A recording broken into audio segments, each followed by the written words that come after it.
Hai guys, di sini aku pengen sharing tentang kesehatan anak karena anakku pernah sakit dan berhasil sembuh. Jadi aku pengen sharing. Sekali lagi, aku bukan dokter, aku bukan siapa-siapa, aku hanya pengen sharing. Nah, di sini aku ingin menceritakan bagaimana anak aku bisa sembuh. Nah, aku dikaruniai seorang anak yang kebetulan alerginya itu parah. Jadi dia harus minum obat alergi selama 1 tahun setiap hari.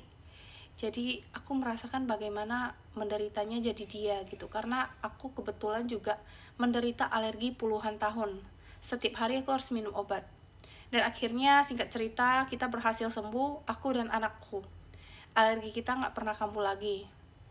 Nah, cara melewati itu kita mengubahnya dengan pola makan. Karena pola makan itu mempengaruhi kesehatan anak. Kenapa? Ketika kita makan, itu menentukan kesehatan usus kita. Jadi kalau kita makan sembarangan, usus kita yang akan menanggung akibatnya.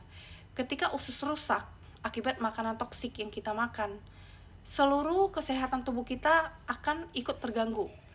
Contohnya, ada anak yang misalnya makan gulanya banyak, jadi mungkin dia bisa alergi, eksim, atau dia lebih hyperaktif gitu. Jadi aku pernah posisi anakku itu sering makan yang manis-manis, sering makan kue, pokoknya makanan yang jauh dari real food. Jadi ketika saya menstop itu, saya melihat perubahan dari diri dia. Dia jadi lebih tenang, belajarnya juga jadi lebih fokus.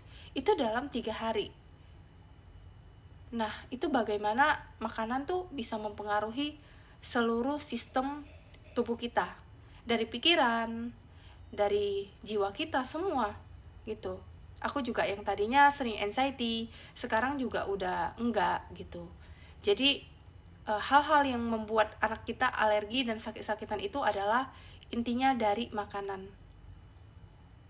Karena anak kecil itu kan mereka pikirannya main-main, nggak stres gitu. Jadi makanan itu mempengaruhi seluruh kesehatan mereka.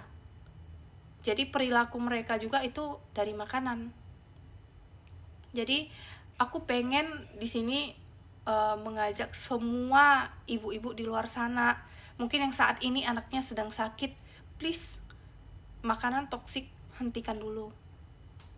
Beralih ke makanan yang real food. Real food itu seperti apa? Real food itu seperti makanan yang masih fresh, yang benar-benar dari alam. Misalnya kita bikin sop gitu, sop tulang, sop ayam, yang ada dulu gitu loh, sesuai budget kita. Jangan kita mengkonsumsi makanan yang jauh dari real food. Makanan yang jauh dari real food itu contohnya sosis, tepung, pokoknya makanan yang benar-benar ultra processed food.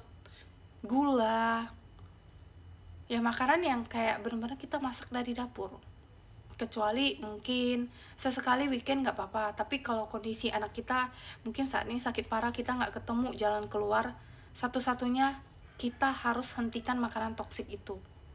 Kita mulai dari hal kecil dulu, kita masak dari dapur, benar-benar kita mengubah semuanya dari cemilan. Misalnya dia pengen manis, ya udah nggak usah beliin biskuit, biarin dia nangis, karena kasihan kalau dia sakit. Misalnya kita cemilannya ganti ke real food lah, misalnya ubi ungu kah gitu, dihancurin, dikukus atau apa, bener-bener makanan yang sehat. Kita bisa belajar dari YouTube, TikTok, sekarang udah banyak kok makanan sehat gitu, cemilan untuk anak gitu, yang aman gitu. Jadi apa yang aku sharing semoga bermanfaat ya. Terima kasih.